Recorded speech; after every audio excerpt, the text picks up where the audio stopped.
My name is Solomon Trend. I am a claims adjuster for Universal Beneficial Amalgamated Insurance. I am sure that you have never heard of us. We are a clearinghouse for hundreds of very small independent insurance companies. I have worked for the same company for 22 years and have never considered changing jobs. The job is boring and is a perfect fit for my personality. Don't get me wrong, I am not unhappy or despondent. I am just not very motivated. My personal life is much like my career. I have been married for 23 years and have twin daughters, Rose and Iris, who are seniors at Albright College. I also have a 4-bedroom home with a humongous mortgage that paid for that college. My wife, Marcy, has never worked or had a desire to. Our income has been adequate, but that is about it. Even though I have been able to save about $40,000 over the years, my marriage is and always has been lukewarm. I was expecting and hoping for more. I tried all the usual tricks to liven things up, but nothing seemed to work. Today I found out why. It was a normal day at UBAI, boring as hell. It was just after lunch when I got the call. It was my wife's phone. She very seldom calls me at work, so I was interested. "Hello? Solomon, old buddy. How are you? I haven't heard from you in years." "Yeah, who is this and why are you using my wife's phone?" I asked. "It's Brad, Solomon, Brad Mercer. You remember me, don't you? I am the guy that you stole Marcy from. What was it, about 25 years ago?" Sure, I remembered. I didn't steal her. He left town and I picked her up after he was gone. I would never steal another guy's girl. As far as I was concerned, she was fair game. "Yeah, I remember. I would still like to know what you are doing with her phone," I questioned. "Well, Solomon, it is like this. I was in town on business and gave her a call. We got together for lunch and one thing led to another and we ended up in my hotel room. Right now, she is taking a shower, so I decided to chat you up." "What the hell are you talking about?" I questioned. "She said that she wanted to clean up before heading home so that you wouldn't be upset. You want to hear something funny, Solomon? Listen to this." There was a slight pause, and then I could hear the sound of a motor of some type running. I couldn't make out what it was. "Did you hear that, Solomon?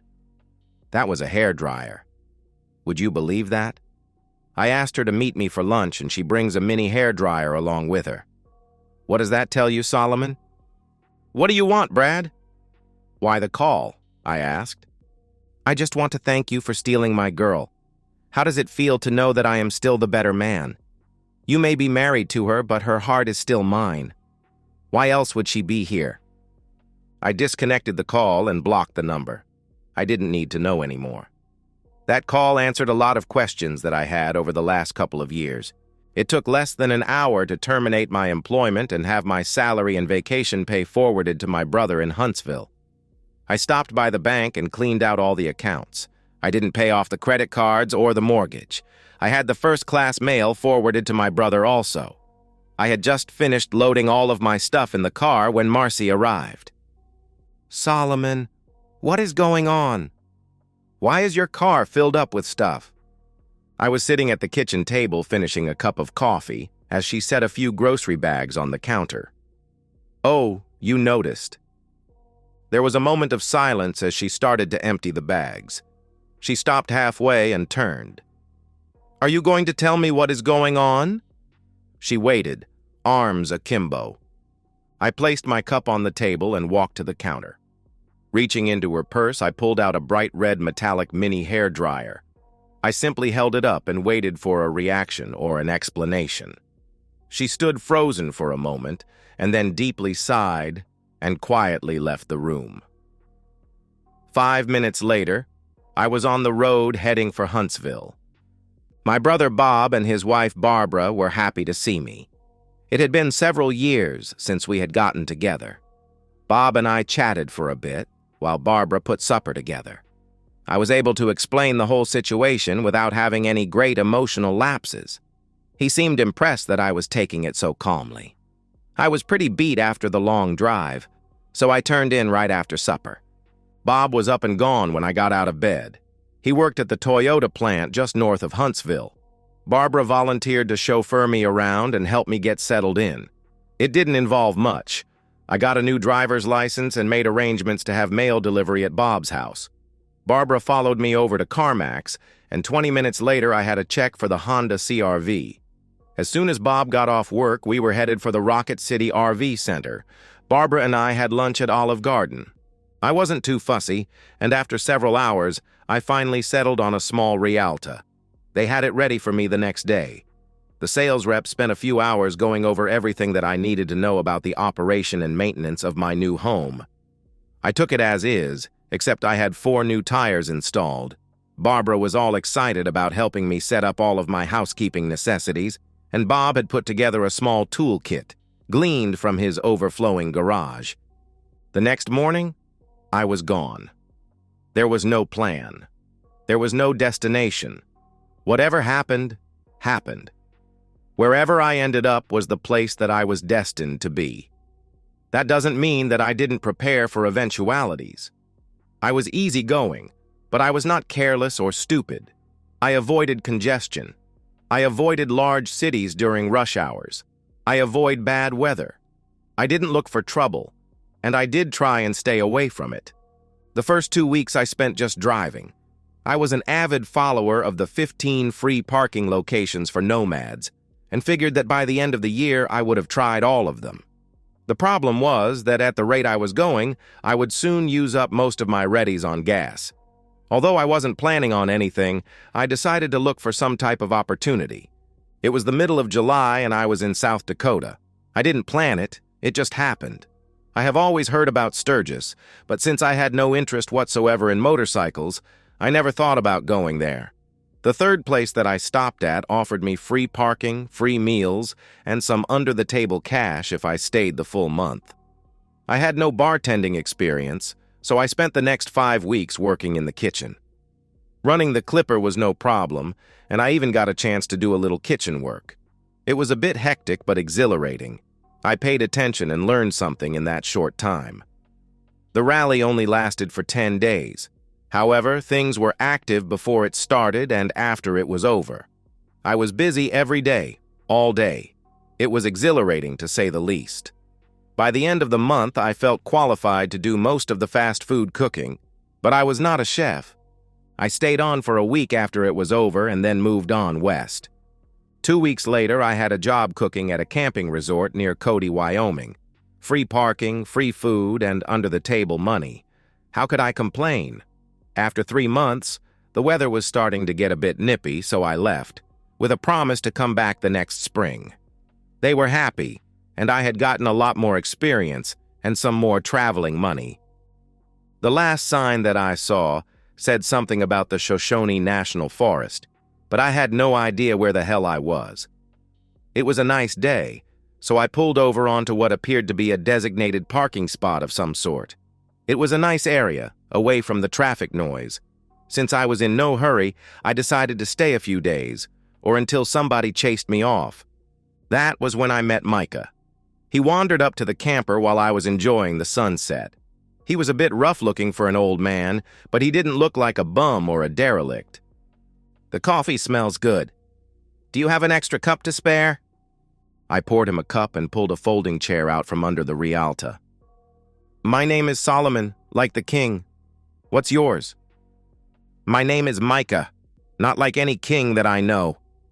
He smiled at his own wit. We sat and chatted about the weather, the view, and other insignificant stuff for a few minutes. "Where is your car, Micah?" "Don't have one. I was walking," he answered. "From where?" "From home." His short answers were getting a bit annoying and frustrating. "Is it close?" I questioned. "No, not really. I have been walking for 2 days now." "Are you hungry?" I questioned. "Yeah, I could eat. Do you have anything handy? I don't want to put you out." One thing led to another, and I ended up feeding Micah, and then he spent the night in the RV. The next morning, we had a leisurely breakfast and chatted some more. "Micah, does anyone know that you are here?" I asked. "Oh yeah, my granddaughter Ottilie. She knows where I am." "Isn't she worried?" I asked. Why would she be? I always come home. I was at a loss for words. You know, Solomon, maybe I should go home. I need a change of underwear and some new socks. Hey, a bath and a shave wouldn't be bad either, old man, I replied. 30 minutes later, Micah and I were on our way. The only city sign that I saw said Lander, but I still didn't know where I was. I should have gotten a GPS for the RV before I left. Maybe I'll get myself one for Christmas. After an endless series of driving directions, we finally ended up in front of a cabin-type home that appeared to be half stone and half logs. It was very picturesque, so to speak. She was standing on the front porch waiting for us. It was as if she knew we were coming, and I found out that she did. Thank you for bringing Saba home. I was afraid that I was going to have to go get him. She was tall, with bronze skin and black hair. I couldn't tell much else because she was dressed in loose jeans and flannel. The term Zaba was interesting. You knew where he was? I asked. Of course. I always know where he is. I have a tracker sewn into his jacket. The battery will last for a week, but I usually get him back after 3 days or so. Does he have dementia? Is that why he wanders? I asked. No, he is fine. We had him checked several times. He just likes to walk around in the woods. He has been doing it for 2 years now, and we haven't had a problem. I do have to go get him occasionally, however. If I tried to restrict him in any way, then we would have a problem. I held out my hand. I am Solomon, by the way. I guess that I saved you a trip. Ottilie, Micah is my grandfather. I appreciate you bringing him home, or did I say that already? Anyway, come on in. I got hot coffee and cold beer. Your choice. Micah had disappeared somewhere. I assumed he was taking a shower and changing clothes. We talked a while, and then Micah reappeared, freshly showered and shaved. Ottilie made lunch. It was the first time that I had had a sit-down meal at a table in several months. It was nice. After lunch, Micah disappeared to someplace, and Ottilie gave me a tour of the property. They owned 640 acres, but most of it was wooded and mountainous. Not much good for ranching or farming. It was beautiful, however. Ottilie and I seemed to hit it off. Before I knew what happened, I was committed to supper and promised a hot shower and a regular bed for the night. A month later, I was still there. The winter was harsh, and Micah did not like the snow. He spent the winter wood carving. He liked to carve canes with unique designs and handles. Of course, all of the wood that he used came from the property. I spent hours walking with him, weather permitting, searching for just the right pieces that he wanted. What caught my eye as we were scavenging was the large numbers of cottonwood trees throughout the property. I happened to know that cottonwood bark carving had become very popular, but all Micah was interested in carving was his canes. Ottilie kept herself occupied writing romance novels. It appears that she had a knack for it. She had over 35 Bodice Ripper ebooks listed on Amazon and a few other sites. She had developed a good following, and the new novels sold as soon as she posted them. They were cheap, but she sold a lot of them. I earned my keep by doing all of the past due maintenance that the house and outbuildings sorely needed. It appeared to be an ongoing project with no end in sight. The previous owners of the property had kept horses, so there was a full-sized barn at the rear of the house. Micah and Ottilie were not into horses, so the barn was empty. I put the Rialta in the barn alongside a utility vehicle that had appeared to never have been used. It only took half a day to get the ATV serviced and in good operating condition. I had a plan, but wanted to talk to Ottilie first. Ottilie, we have to talk. She was working on her computer. Oh no! She leaned back in her chair, put the back of her hand on her forehead, and started to moan. Naturally, I stood there with a confused look on my face. Lighten up, Solomon, it's a joke. I don't get it. Let me explain it to you. In all the romance novels, when a couple has a problem of a sexual nature between them, they always have a conversation that starts with those 4 words. Usually one of them is going to tell the other one of a dastardly deed that he or she has done or is about to do. This great reveal always has the effect of creating a rift between them. One of them is critically hurt, and the other is usually indifferent or vengeful, or something like that. It can go many, many ways. "Oh, I just wanted to borrow the ATV," I answered. "Well, that's a big letdown. I was hoping for more." She was smiling. "Do you want a beer?" Micah was sitting in front of the fireplace, carving. Ottilie had a chair set up with a canvas tarp under it to catch the chips. In the summer, she made him sit on the porch to carve. "Now, what do you need the ATV for?" she asked. I spent the next hour explaining my plan to her. I had 3 distributors set up who were willing to buy all the cottonwood bark that I could provide at wholesale prices. There was more available wood on the property than we would ever need. We would be harvesting the bark only from dead trees, and there were enough on the acreage to keep us busy for many, many years. The only problem that we had was shipping. There was just no practical, cost-effective way to ship the bark. Ottilie gave me her blessings to do whatever I wanted to do. She even agreed to let Micah help me. Micah was excited to have something to occupy his time. The shipping problem was on hold. After the cold weather passed, Micah and I had some nice crisp days to start our little project. We decided to do the trees that were easily accessible first. The biggest problem was having to make so many trips back to the barn. The utility cart did not have that big a capacity. Micah was more than happy to be the designated driver. Luckily, the barn was big enough to store all that we could collect. As the barn got fuller, we cut back on our gathering. Micah and I were both sleeping well. Ottilie and I had never talked about ourselves or our situations. I didn't want to intrude on her privacy, and I think she felt the same way. It had been quite a while since I left home, and I felt that I should contact my daughters at the least. I no longer had a phone, so I had to borrow Ottilie's. "Rose, it's your father." They shared a dorm room, but I didn't know which one I would get. I recognized her voice. "Dad, is that you? My God, where the hell have you been? We have been worried to death. Mom is beside herself. Are you okay?" "I'm fine, honey. Honest, I'm fine. I just had to get away for a while. I was afraid that I might do something if I stayed around. Didn't your mother explain it to you?" "Mom said she came home one day and was putting the groceries away when you had a fit and stormed out of the house. She said she hasn't seen or heard from you since." "That's it?" "That is all that she said?" I asked. "Yep.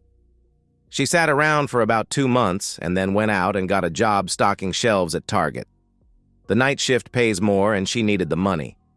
She hasn't been making the house payments and can barely keep the utilities on. She said the bank has been harassing her." "Dad, what the hell is going on?" "Rose, I could try and take the high road and tell you that your mother should be the one to reveal what happened, but it is a little late for that now. I don't want to be the bad guy, but your mother cheated on me." "Nonsense, I don't believe that.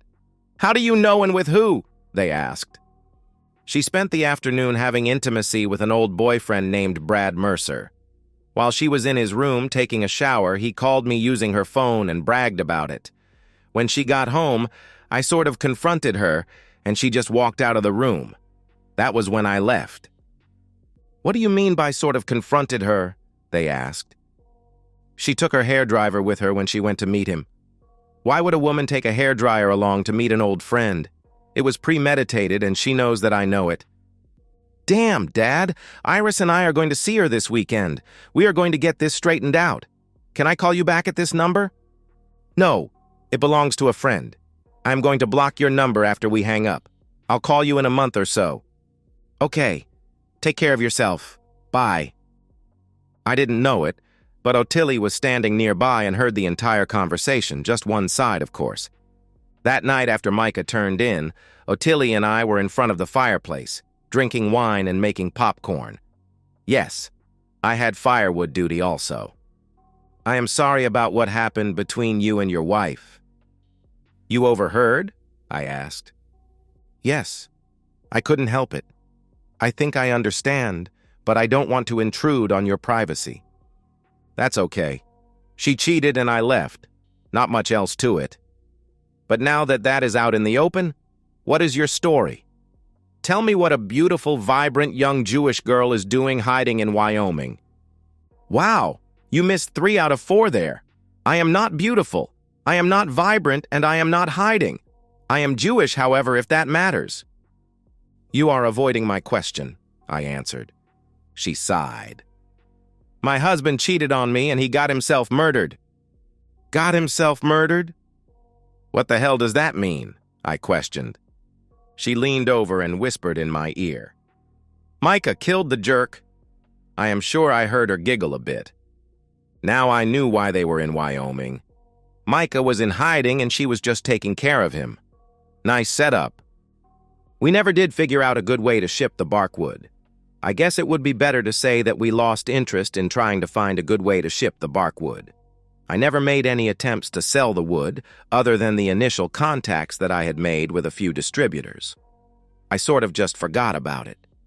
However, Micah and I had gotten into a routine of harvesting it. It was therapeutic for both of us. It was a nice day, so we decided that rather than harvest, we would spend the time clearing out a few access trails to get to some of the harder-to-reach trees. Both of us were totally spent at the end of the day and surprised to see the barn empty when we got back. Ottilie was smiling as we dragged ourselves up on the porch. She had some beer ready, although it was cool enough for coffee. What happened? I asked. She was still smiling. 2 guys from Smoky Mountain Timber got here right after you left this morning with a truck. I showed him what was in the barn and he wrote me a check for $4,800. They had it loaded and were gone before noon. I didn't know how much it was worth. I hope I did all right. Micah and I high-fived each other. It seemed odd doing it with a 70-year-old man from New Jersey. Ottilie took that to mean that everything was okay. I had no idea what it was worth, but as far as I was concerned, it was found money. It was a good day. Now we had to fill the barn again. It was time to check in with my daughters. Hi, Rose. It's your dad. Just thought I would check in to see how everything was going. Not well, I am afraid. Iris is here, so let me put the phone on speaker. How bad is not well? I asked. Mom is in jail? Okay. I am all ears, I answered. We talked to Mom after our last conversation. She knew absolutely nothing about the phone call that guy made. She admitted that she was there and that they had intimacy, but didn't know what he did or why he did it. 2 days later, she was arrested. Okay, but what was she arrested for? I asked. She shot him 5 times. Was he dead? I asked. No, she used your old .22 revolver with hollow point bullets.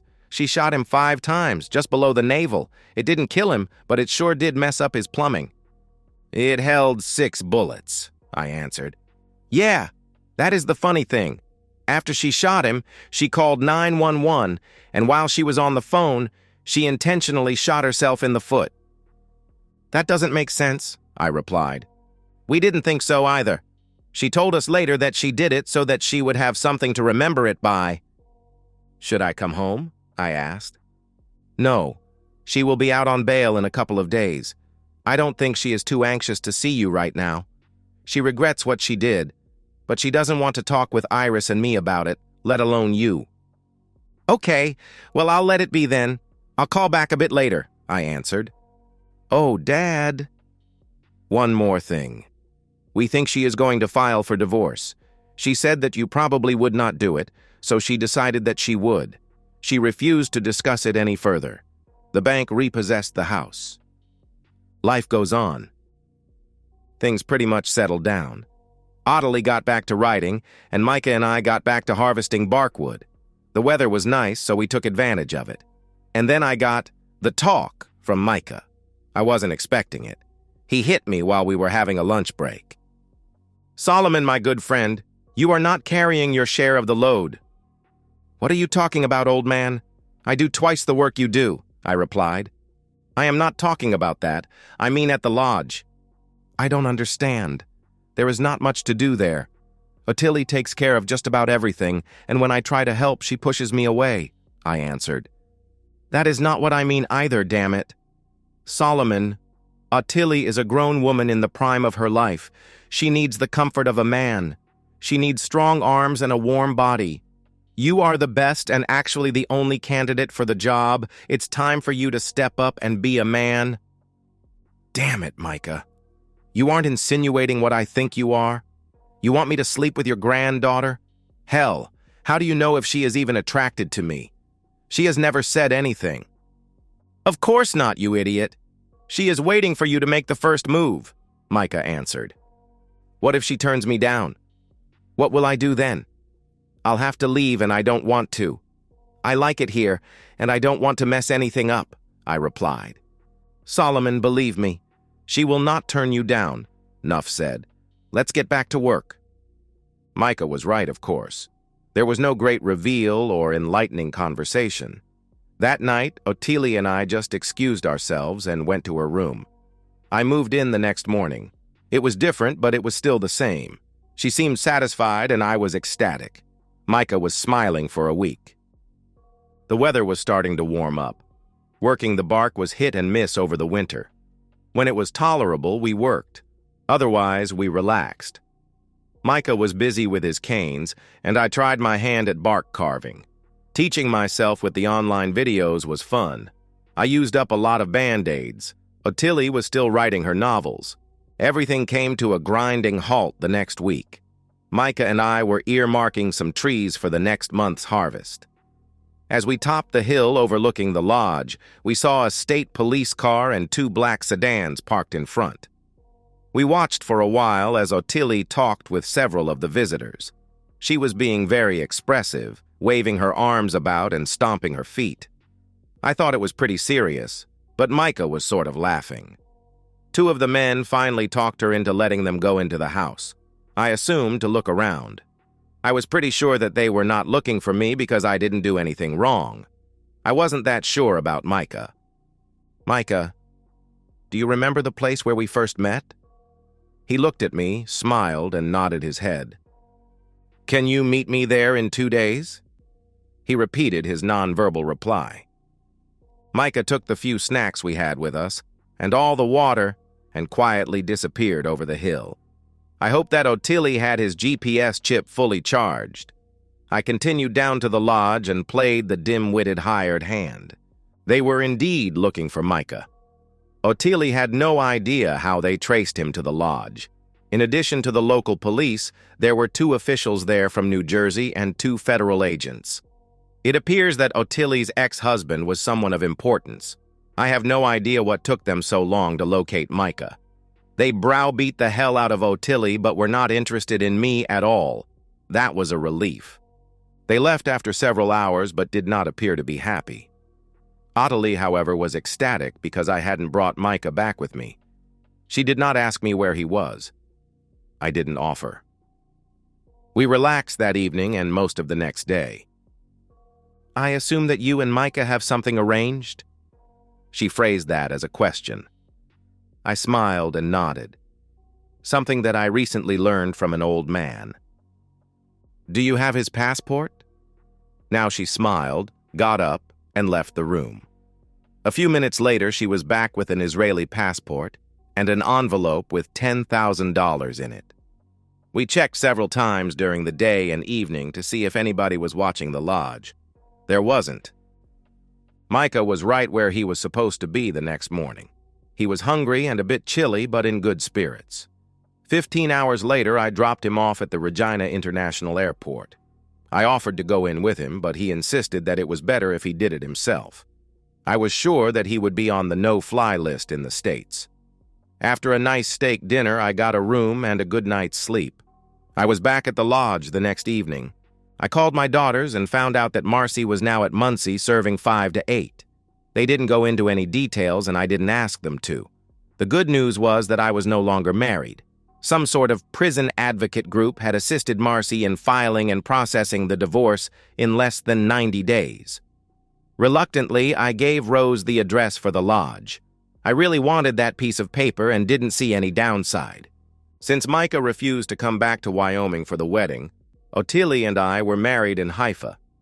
Micah gave us the ranch as a wedding present. And so, we've reached the end of today's story. Was it what you expected, or did it take a twist you didn't see coming? I'm curious to hear your thoughts. Share them in the comments below, and let's get a conversation going. If this story kept you hooked, make sure to hit that like button. And if you're new here or just haven't subscribed yet, now's the perfect time to join our community. I bring you fresh, captivating stories every day, so click that subscribe button and turn on notifications so you never miss out. Thanks for watching, and I'll see you in the next one.